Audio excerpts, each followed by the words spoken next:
ben je ooit bij het voetballen terechtgekomen? Ja, vanaf kleins af aan dat ik eigenlijk kon lopen, ben ik ja, ik weet niet eigenlijk. Ja, pap zegt dat ik vanaf dat ik kon lopen een bal pakte en dat ik daar achteraan ging rennen. Dus ik denk dat het daar wel eens ontstaan. En dat ik toen wel eens begon en dat ik toen ja, achter de bal aan ben gaan rennen. Dat klopt, die kon lopen en vanaf het moment dat ze ging lopen was er al een bal. En toen was het, wanneer mag ik beginnen met voetballen? Ja, je moet eerst je zwemdiploma's halen. Dus toen zei je van eerst zwemmen en dan de voetballen? Ik moest eerst mijn zwemdiploma's halen, A en B. En mocht daarna pas ja, op voetballen gaan. Was ze ook goed in zwemmen? Of, Nou, die was eigenlijk heel snel aan alles. En ze vond het ook leuk. En ja, dat is natuurlijk, als je het leuk vindt, dan ga je het ook sneller doen. En toch de overstap gemaakt naar het voetballen uiteindelijk? Ja, maar ze was achter op het pleintje altijd aan het voetballen. Ik denk vanaf 2, 3 jaar dat ze al een beetje kon lopen, dat ze al met een bal aan de gang ging. Dus dat was wel leuk. Ja. Hoe was Amber als kind? Amber was een echt meisje toen ze klein was. En toen veranderde dat eigenlijk naarmate ze wat ouder werd. Ja, ze deed echt de jongensdingen. Dus ze wilde voetballen, ze wilde klimmen, ze wilde spelen. Ja, gewoon een normaal kind eigenlijk. Ja. Vanaf een jaar of 6 denk ik werd het echt een jongensmeisje. Je had ook eigenlijk alleen maar jongens als vriendje om mee te spelen. Daar werd altijd mee afgesproken. En toen was het niet meer een meisje. Toen mochten ook niet meer staartjes en zo. Ja, staartjes wel, maar niet.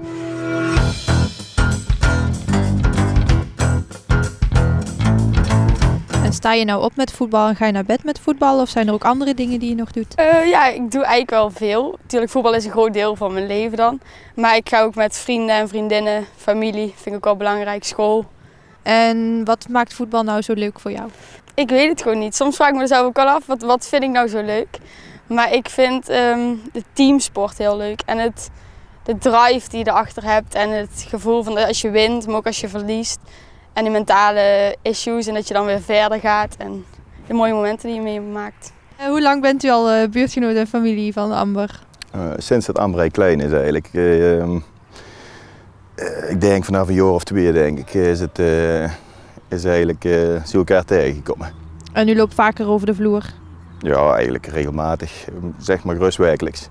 En hoe heeft u Amber ervaren als kind? Amber was eigenlijk altijd vrolijk en ontzettend fanatiek. En alles wat ze deed eigenlijk. Dus geeft er een paar skilers en dan gaat ze met op weg. Maar geeft er een paar skis en dan weet ze ook meteen wat ze moet doen. Dus dat is echt ongelooflijk. Echt een sporttalent.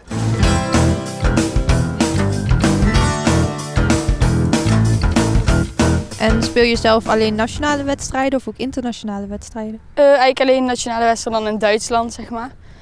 En nee, niet echt internationaal. En u gaat altijd trouw mee naar de wedstrijden? Wij gaan heel vaak mee, ja. Als het het toelaat wel. Er zijn natuurlijk, nu speelt ze Bundesliga, er zijn heel veel wedstrijden echt heel veel weg. Uitwedstrijden gaan we niet altijd mee, want ja, als we naar München moeten of naar Hoffenheim of zo, dat is toch net wat te ver. En gaat u nu ook altijd mee naar de wedstrijden in Duitsland? Ik ben ongeveer bij 3 wedstrijden ben ik nou door geweest, maar ik ben niet bij elke wedstrijd aanwezig, dat zeker niet. Ik heb ook zelf kinderen, dus die hebben ook aandacht nodig. Maar thuis zijn we er altijd bij, altijd, samen met opa. Die gaat ook trouw mee. Dus, Zou je niet liever in Nederland zelf spelen of vind je het in Duitsland wel prima? Ik vind in Duitsland eigenlijk wel prima. In Duitsland is de competitie net wat harder en wat fysieker. En Nederland heeft ook een goede competitie. Maar ik zit in Duitsland eigenlijk wel goed. En zou je nou zeggen dat ze meer in Nederland is of toch meer in Duitsland momenteel? Dat is een goede vraag. Ik denk 50-50. Er gaan stiekem wel wat uren in zitten in zo'n hobby, hè? En hoe ziet jouw trainingsweek er bijvoorbeeld uit? We trainen op maandag, dinsdag, donderdag en vrijdag. En soms dan op de zaterdag in plaats van de vrijdag. Als we zondag een uitwedstrijd hebben, want dan gaan we naar het hotel. We trainen op zaterdag eerst. En dan gaan we daarna met de bus naar de plek waar we heen moeten. Vriend voetbalt ook, hoorde ik net. Ja. Hoe doen jullie dat dan? Want ik neem aan dat hij ergens anders voetbalt. Dus, ja, die voetbalt bij Oostrum. En die komt af en toe wel eens kijken. Ik kwam gisteren ook kijken. En ja, we hebben het dan over voetbal. We kijken samen wel eens voetbalwedstrijden, dus dat is wel leuk. En voor de rest gaat het gewoon zijn gangetje. Jullie gaan ook naar elkaars wedstrijden iedere keer? Ja.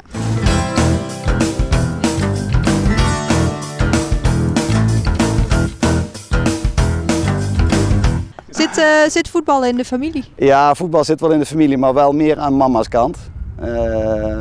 De oom van Amber die kon heel goed voetballen. Hij had altijd bij Withorst gespeeld. En de opa kon goed spelen, heeft altijd in Nijmegen gespeeld.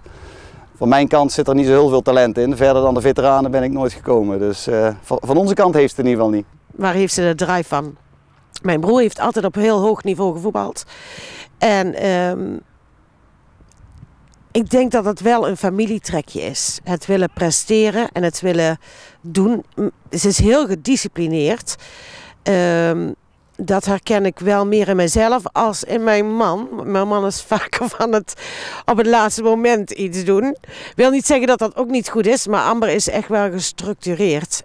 Als wij op vakantie gaan of zo, dan wil ze ook eigenlijk wel de dagplanning weten, hoe dat het gaat verlopen. Dat wij wel eens zeggen, autistisch trekje. Maar nee, ik denk dat dat wel een beetje familietrekje van mijn kant is, ja.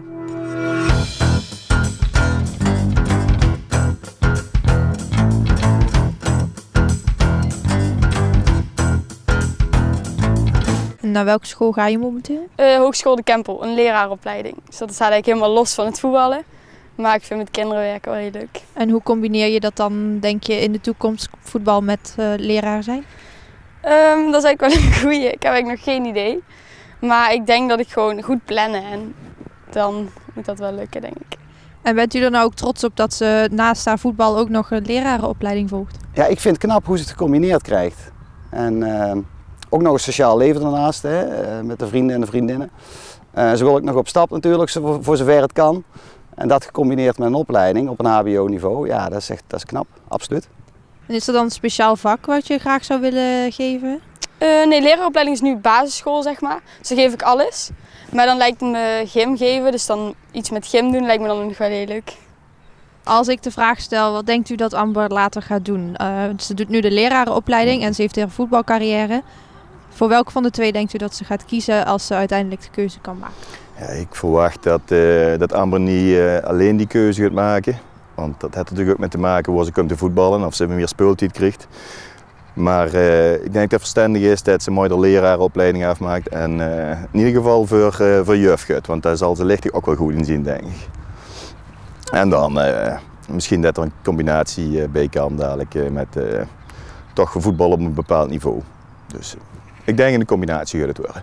Dus gymlerares / voetbal kan wel gecombineerd worden? Ja, dat zou wel gecombineerd kunnen worden. En hoe zie je het verder nog in de toekomst, je carrière in de voetbal? Ik hoop eigenlijk nog ooit het Nederlands elftal te halen. Dus een Nederlandse shirt te dragen. En me verder te blijven ontwikkelen en misschien nog wel ooit van een grote club te spelen.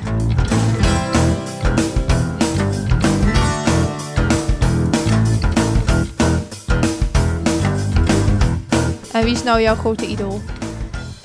Bij de mannen kijk ik toch wel erg op naar Andrés Iniesta.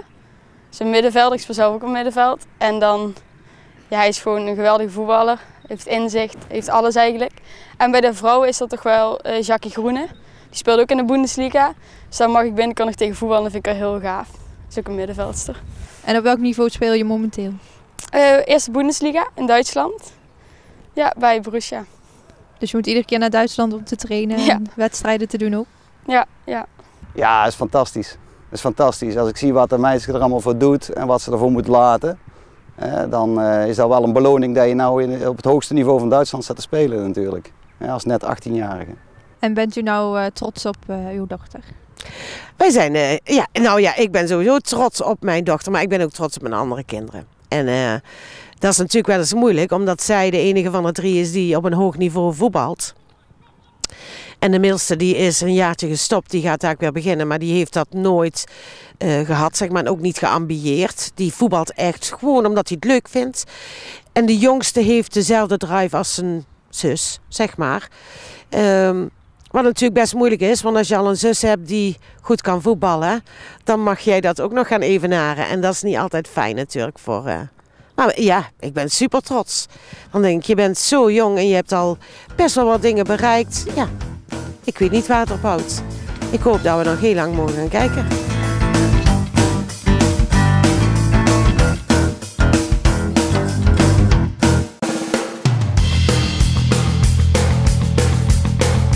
Nou, ik ga even met Amber een paar trucjes oefenen. Ik ben benieuwd wat het gaat worden. Dan pak je met links en dan ga je dan met Er overheen en dan, ja. en dan gaat het keihard verder.